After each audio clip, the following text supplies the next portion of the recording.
12 और लगभग 17 किलो का गांजा बरामद किया गया था। अब 3 आरोपी जो कि बिहार के रहने वाले हैं, अजीत, दीपक और बीगन अंसारी। तीनों की उम्र में है 24 साल, 20 साल, 22। तो जब बैग को, झोले को निकाला गया और एक एक करके खोला गया तो उसमें से गांजा बरामद हुआ। दुर्ग भिलाई में लगातार जिस तरह से खबरें सामने आती हैं, चाहे वो कटरबाजी की हों, चाकूबाजी की हों, चाहे वो आरोपियों के मार के भाग जाने की हों, चाहे वो ऐसे आरोपियों को जो गोली कांड करके अब तक फरार हैं, ऐसे तमाम सारी खबरें आती रहती हैं। इसी बीच एक और ख़बर आई है और उस खबर के तारतम्य में क्या कुछ है वो बताने के लिए मैं एक बार फिर से आपके बीच हाजिर हूँ। नमस्कार, मैं सीमांत हूँ, कैमरे के पीछे सचिन भाऊ हैं और आपको जिस खबर के बारे में बताने वाला हूँ वो खबर गांजे से जुड़ी हुई है। अब गांजा चूँकि मादक पदार्थ है, काफ़ी समय से जब भी आता है तो चर्चे में ही रहता है। अब 41 किलो गांजा, 41 kg गांजा जो है पावर हाउस में पकड़ा गया है। छावनी थाना क्षेत्र के अंतर्गत ये पूरा मामला है। तमाम अधिकारियों के साथ मिल करके इस पूरे जो धरपकड़ है इसे अंजाम दिया गया। क्लू कहाँ से मिला था वो बाद में बताऊंगा। सबसे पहले आपको बताता हूँ कि ये पूरा मांझरा चल कैसे रहा था। ये 3 आरोपी हैं, इसमें अंतर्राज्यीय गिरोह है। अंतर्राज्यीय इसलिए क्योंकि अलग राज्य से आकर के अलग राज्य में ले जाने के चीज़ों को अंतर्राज्यीय गिरोह कहा जाता है। अब 3 आरोपी जो कि बिहार के रहने वाले हैं, अजीत, दीपक और बीगन अंसारी। तीनों की उम्र में है 24 साल, 20 साल, 22 साल। अब आप ये उम्र का तकाज़ा बार बार मैं बोलता हूँ तो आप बेरोज़गारी से इसको जोड़ सकते हैं। बेरोज़गारी पे फिर कभी बात करेंगे, पहले उन आरोपियों पे। 3 लोग जगदलपुर पहुँचते हैं बिहार से, वहाँ पर माल सप्लाई करने के लिए वहाँ पर माल इकट्ठा करते हैं।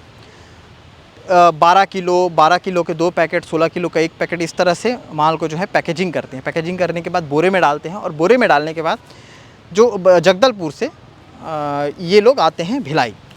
भिलाई आने के बाद इन्हें पुलिस को ये सूचना दी जाती है मुखबिर के ज़रिए कि 3 लोग हैं, इन तीनों के पास कुछ सामान है, उस सामान में गांजा है।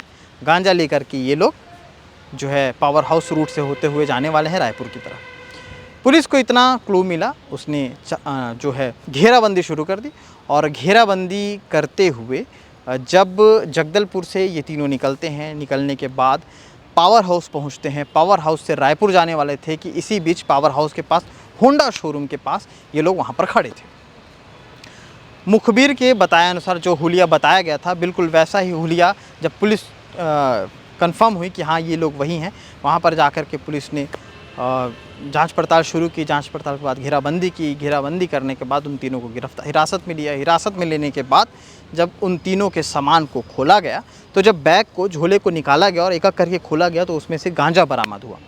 धीरे करके जब उसे तौला गया तब पता चला कि कुल 41 किलो गांजा जो है ये तीनों आरोपी जो बिहार से आए हुए थे, जगदलपुर से होते हुए वापस रायपुर की तरफ से अदर राज्य में जा रहे थे और इन्हें छावनी थाने की पुलिस ने गिरफ्तार किया। गिरफ्तारी के बाद प्रेस कॉन्फ्रेंस हुआ और प्रेस कॉन्फ्रेंस में उन तीनों को पेश किया गया, उन तीनों को सामने लाया गया, जिनका चेहरा अभी आप स्क्रीन पर देख पा रहे होंगे कि किस तरह से ये तीनों की उम्र, आप सोचिए, तीनों की उम्र देखिए और किस तरह से इन लोग को लाया गया। लाने के बाद जो है जो जिम्मेदार अधिकारी हैं उन्होंने क्या कुछ बताया है वो आपको दिखाते हैं। देखिए, दुर्ग पुलिस के द्वारा कल जैसे मुखबिर सूचना मिली थी, उस आधार पर छावनी थाना अंतर्गत पावर हाउस में होंडा शोरूम है, उसके आसपास 3 व्यक्तियों के संदिग्ध रूप से विचरण करने की जानकारी मिली थी मुखबिर के द्वारा, जिस पर ACCU की टीम और छावनी थाना की टीम के द्वारा संयुक्त रूप से कार्रवाई की गई और इन संदिग्धों से 3 संदिग्धों से पूछताछ की गई। पूछताछ करने पर और चेक करने पर उनके द्वारा जो रखे गए पिट्ठू हैं, उन पिट्ठू में प्रत्येक से क्रमशः 12 और लगभग 17 किलो का गांजा बरामद किया गया था और इनको जब हिरासत में लेकर के पूछताछ की गई तो पता चला कि ये व्यक्ति जो हैं वो गोपालगंज बिहार के रहने वाले हैं ये तीनों, और एक चेन के तहत काम करते हैं जहां पर उनको जगदलपुर से गांजा का जो सामग्री था उसको पिक करना था।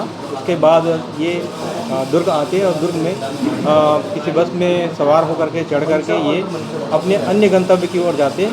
इनके मुताबिक जो इनका गंतव्य था वो अंबिकापुर बताया जा रहा था और ये जो गांजा की खेप जो थी वो उत्तर प्रदेश के रास्ते बिहार की ओर जाने वाला था और इनका अंतिम जो पॉइंट था वो गोपालगंज बिहार था। तो इसी के साथ आगे क्या कुछ अपडेट रहेगा लगातार खबरों के माध्यम से आपके बीच दिखाते रहेंगे। देखते रहिए KP न्यूज़। शुक्रिया।